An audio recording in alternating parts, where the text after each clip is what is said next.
Every night at 2:13 a.m., the walls of apartment 704 swelled and contracted like a monstrous lung, breathing with a sinister life of its own.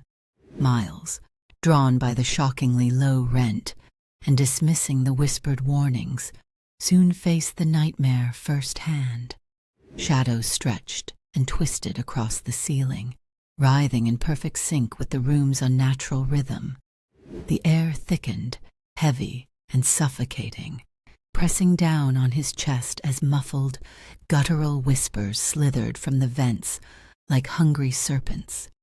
His eyes widened in horror as the faded wallpaper bubbled and split, peeling back to reveal veiny, glistening flesh beneath.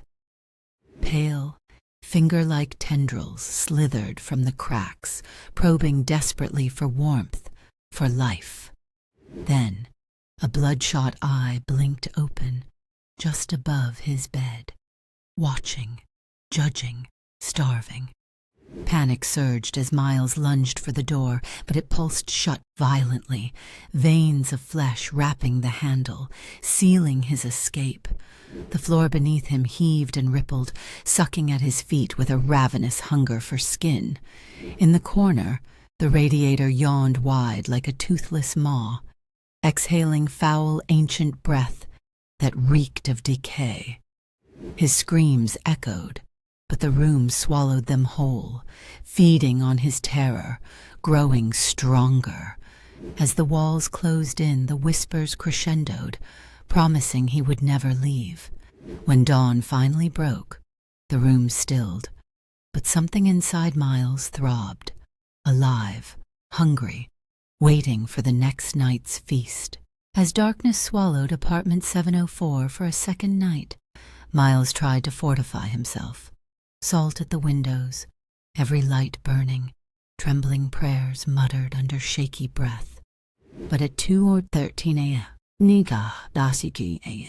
the lights flickered and died, plunging him into a suffocating blackness. The walls began their monstrous breathing, deeper and slower, as if savoring anticipation. Shadows no longer just danced. They reached, clawing with elongated fingers that scraped at Miles's skin, leaving icy welts. The guttural whispers now formed words, hissing secrets of past tenants who had vanished, their voices layered and desperate.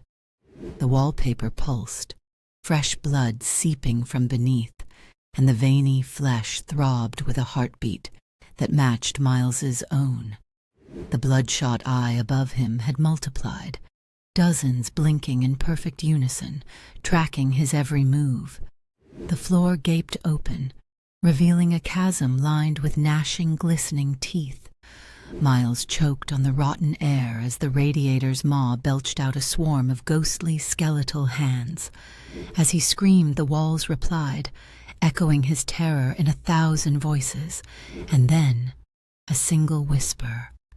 "Stay." Miles staggered backward as the jaws beneath him gaped wider, razor teeth glistening in the wavering light. The floor's edges were slick with a warm metallic wetness. Each step threatened to send him tumbling into the abyss below.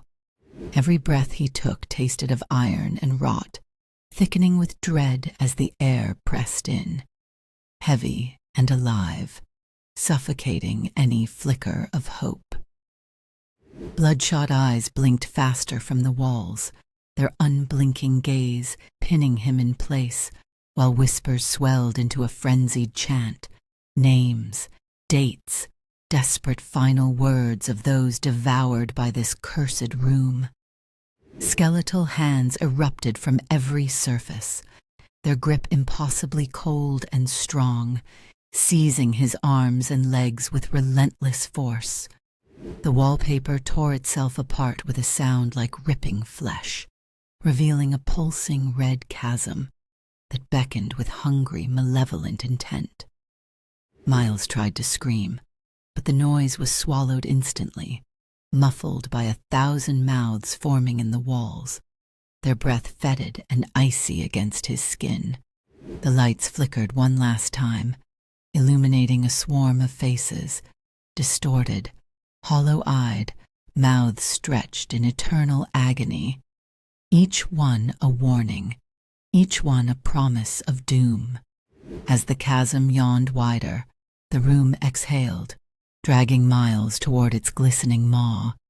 The last thing he saw was his own reflection in a bloodshot eye, wide with terror and disbelief, as the room whispered again, "Welcome home."